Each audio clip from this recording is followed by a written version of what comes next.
Assalamualaikum warahmatullahi wabarakatuh. Salam sejahtera untuk kita semua. Bagaimana kabar Bapak, Ibu, sahabat, guru, pendidik semuanya? Semoga dalam keadaan sehat walafiat dan tetap semangat di dalam menjalankan tugas-tugasnya. Baik, pada video ini ya, saya hadir untuk menyampaikan informasi mengenai cara baru kejar angka kredit, pengelolaan kinerja guru, dan kepala sekolah di PMM mulai Januari 2024. Hanya guru ini yang bisa akses. Nah, seperti apa ya? Memang seperti yang Bapak Ibu guru ya ketahui bahwa untuk kenaikan pangkat ini penilaiannya adalah melalui kinerja, dan sekarang telah di launching ya di PMM itu kinerja yang terhubung dengan BKN. Jadi Bapak Ibu guru tidak usah repot-repot ya, sekarang langsung bisa buka kapanpun ya, dimanapun, dan mengisi untuk ini kinerja.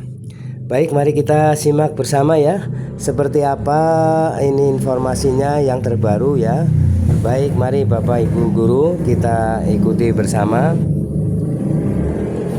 pojok1.id. Mulai Januari 2024, guru tidak perlu lagi mengisi kinerja. Pengelolaan kinerja guru dan kepala sekolah kini hanya dalam platform Merdeka Mengajar atau PMM.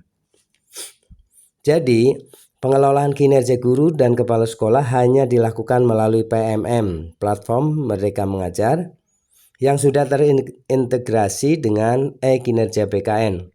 Tidak usah lagi mengisi dua aplikasi.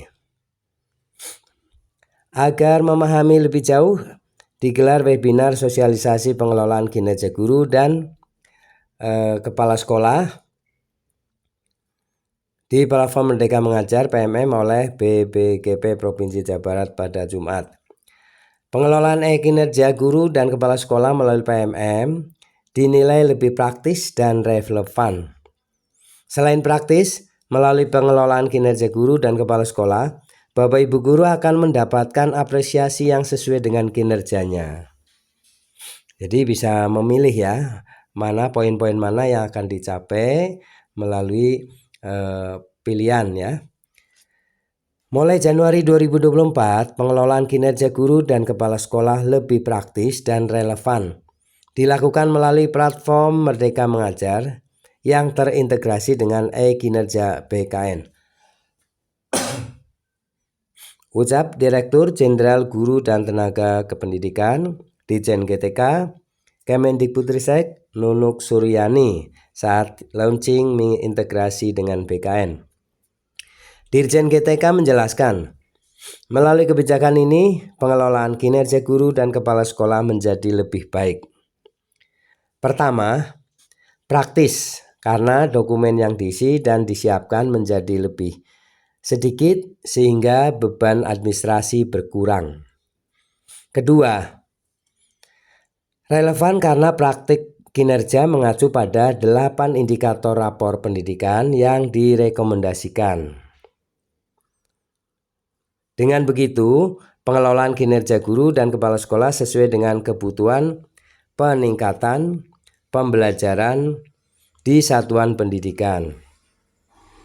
Ketiga, berdampak nyata karena penilaian akan lebih berdampak pada kualitas pembelajaran berdasarkan observasi kelas. Nah, selain itu, guru dan kepala sekolah juga akan mendapatkan apresiasi yang sesuai dengan kinerjanya. Penting diingat, pendidikan di sekolah dapat dikatakan berhasil jika kepala sekolah mampu mengelola tenaga kependidikan yang ada di sekolah. Namun, bagi tenaga kependidikan saat ini belum dapat melakukan pengisian pengelolaan kinerja melalui kinerja. Kepala sekolah juga merupakan komponen yang sangat berpengaruh terhadap peningkatan kinerja guru.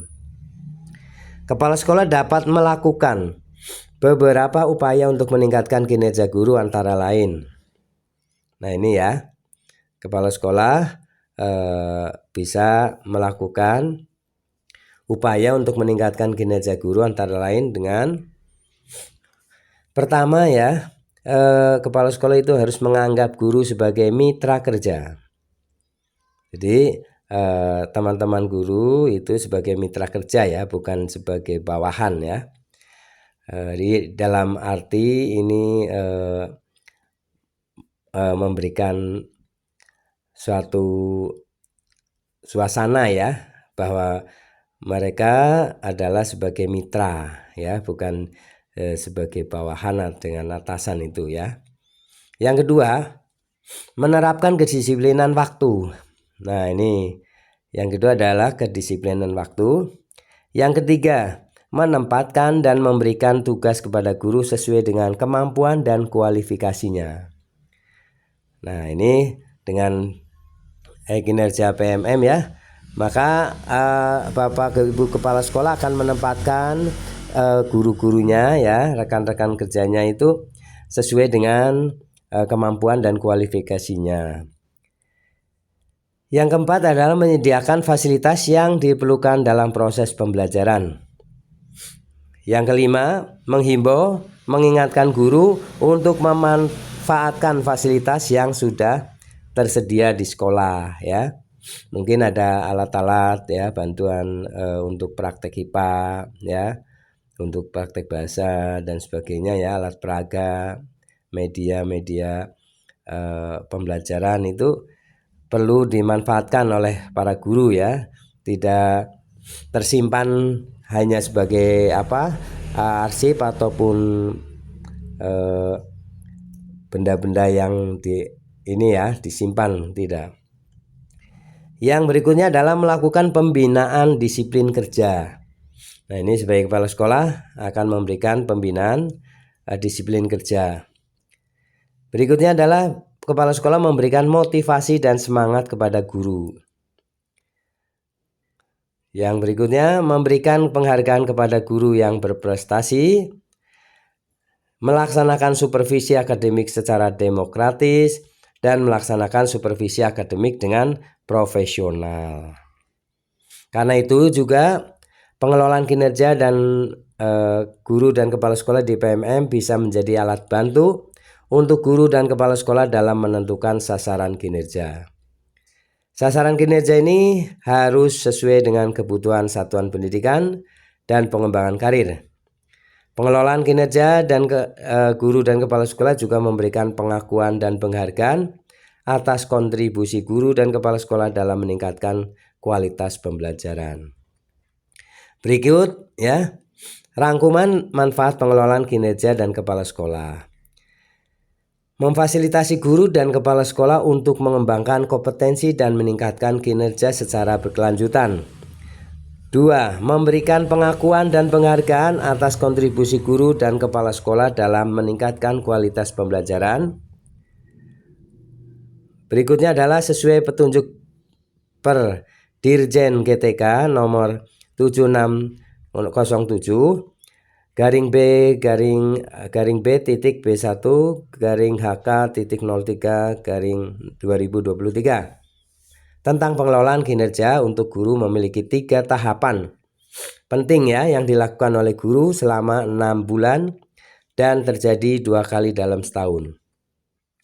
Selain harus terdaftar dan memiliki akun belajar.id aktif dan terdaftar di Dapodik, ternyata pengelolaan kinerja hanya dapat digunakan oleh guru dan kepala sekolah yang telah memenuhi syarat.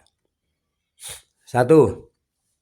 Guru dan kepala sekolah ASN, PNS dan P3K di bawah naungan pemerintah daerah dan sudah menggunakan platform e-kinerja serta termasuk dengan jenis PTK, jenis GTK ya. Berikut. Guru mapel, yaitu seorang pendidik yang memiliki tugas mengajar dan membimbing siswa dalam suatu mata pelajaran di sekolah. Guru kelas, yaitu pendidik yang bertanggung jawab atas pembelajaran seluruh mata pelajaran di kelasnya dan menjalankan peran sebagai pemimpin kelas. Guru PK, bimbingan dan konseling, yaitu seorang pendidik yang fokus pada pembimbingan dan konseling siswa untuk membantu mereka mengatasi masalah pribadi dan akademis. Guru pengganti yang yaitu seseorang yang menggantikan tugas mengajar dari guru berhalangan hadir untuk sementara waktu. Guru GTK, Teknologi Informasi dan Komunikasi. Guru TIK ya maksudnya ya. Guru TIK yaitu Teknologi Informasi dan Komunikasi, yaitu pendidik yang memiliki keahlian dalam mengajar dan membimbing siswa dalam penggunaan teknologi informasi dan komunikasi. Guru pendamping, yaitu pendidik yang memberikan dukungan tambahan kepada siswa dengan kebutuhan khusus yang memastikan mereka mendapat pendidikan yang setara. Guru pendamping khusus ya, ini yang pendidik yang secara khusus mendampingi dan memberikan pelayanan pendidikan kepada siswa dengan kebutuhan khusus. Guru pembimbing khusus, yaitu pendidik yang memberikan bimbingan khusus terhadap siswa dalam mengembangkan potensi dan keterampilan tertentu. Playgroup teacher ya adalah pendidik yang bekerja di lembaga pendidikan prasekolah dan bertanggung jawab membimbing anak-anak usia dini dalam kegiatan bermain dan pembelajaran. Kindergarten teacher ya adalah guru yang mengajar di taman kanak-kanak, fokus pada pengembangan keterampilan dasar dan persiapan anak-anak untuk pendidikan lebih lanjut. Kepala sekolah adalah pemimpin tertinggi di suatu lembaga pendidikan, bertanggung jawab atas manajemen dan pengembangan seluruh aspek pendidikan dan kegiatan sekolah. Guru dan kepala sekolah non-ASN di bawah naungan pemerintah daerah ya maksudnya, tetap dianjurkan untuk menggunakan pengelolaan kinerja di platform Merdeka Mengajar. Berikut adalah tahapan pengelolaan kinerja dimulai dari perencanaan kinerja hingga penilaian hasil kinerja di platform Merdeka Mengajar. Perencanaan kinerja, pelaksanaan kinerja, penilaian kinerja. Untuk mendapatkan angka kredit, guru dan kepala sekolah sebelumnya memperoleh ya dari pelaksanaan butir-butir kegiatan yang diajukan melalui daftar usulan penilaian angka kredit atau DUPAK ya. Nah, sekarang angka kredit dalam pengelolaan kinerja didapatkan melalui penetapan predikat kinerja atas pemenuhan ekspektasi pimpinan terkait tujuan dan sasaran organisasi. Urutannya sebagai berikut. Predikat kinerja dikonversi menjadi angka kredit dengan mengalihkan koefisien angka kredit dengan faktor penggali predikat kinerja. Besaran angka kredit tidak lagi dipengaruhi oleh jumlah kegiatan yang dilaksanakan. Perlu dipahami juga terdapat 4 variabel dalam penilaian kinerja seorang pegawai. 1. Praktek kinerja. 2. Pengembangan kompetensi, yaitu pilihan kegiatan pengembangan kompetensi sesuai dengan kebutuhan dan aspirasi karir sebagai pegawai di masa depan serta kesesuaian dengan kebutuhan dan tujuan satuan pendidikan. 3. Perilaku kinerja. Perilaku diharapkan dari setiap ASN yang terdiri dari berorientasi pelayanan akuntabel, kompeten, harmonis, loyal, adaptif, dan kolaboratif dikontekstualisasikan dalam bidang pendidikan. 4. Dokumen akuntabilitas. Dokumen yang menunjukkan akuntabilitas guru dalam melakukan kinerja sebagai berikut. Kurikulum operasional satuan pendidikan, SK tambahan, kehadiran di kelas, sedangkan dokumen yang menunjukkan akuntabilitas kepala sekolah dalam melakukan kinerja sebagai berikut. Kurikulum operasional pendidikan ya, satuan pendidikan, perencanaan program kepala sekolah, pelaporan program kepala sekolah, kehadiran di sekolah. Keempat, variabel di atas akan menjadi acuan penilai dalam melakukan penetapan predikat kinerja pengawas. Pegawai maksudnya ya. Kemudian predikat kinerja akan menentukan angka kredit yang diperoleh pegawai ya. Demikian ya Bapak Ibu, sahabat guru dan kepala sekolah. Ini adalah gambaran secara singkat ya, apa kinerja yang terhubung dengan PMM ya. Isinya apa saja ini tadi sudah saya sampaikan ya. Itu gambaran secara detailnya ya. Nanti pada prakteknya Bapak Ibu, sahabat guru dan kepala sekolah, klik saja di PMM e-kinerja, maka di situ ada pilihan-pilihan ya, poin-poin yang harus dicapai dan pilihan ekspektasi dan sebagainya ya, itu harus dilakukan. Dan ini sifatnya disesuaikan dengan masing-masing kemampuan ya. Untuk mencapainya melalui apa itu ada banyak alternatif pilihannya. Terima kasih Bapak Ibu guru, sahabat pendidik, serta Bapak Ibu kepala sekolah dan pengawas. Demikian gambaran ya mengenai e-kinerja di PMM.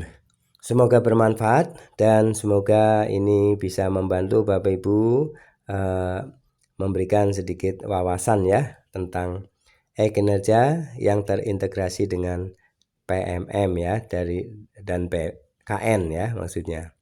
Terima kasih atas perhatiannya. Mohon maaf apabila ada kesalahan dalam penyampaian dan sampai jumpa kembali. Jangan lupa subscribe, like, isi komentarnya dan share video ini ke grup-grup WA lainnya. Sampai jumpa kembali. Terima kasih. Assalamualaikum warahmatullahi wabarakatuh.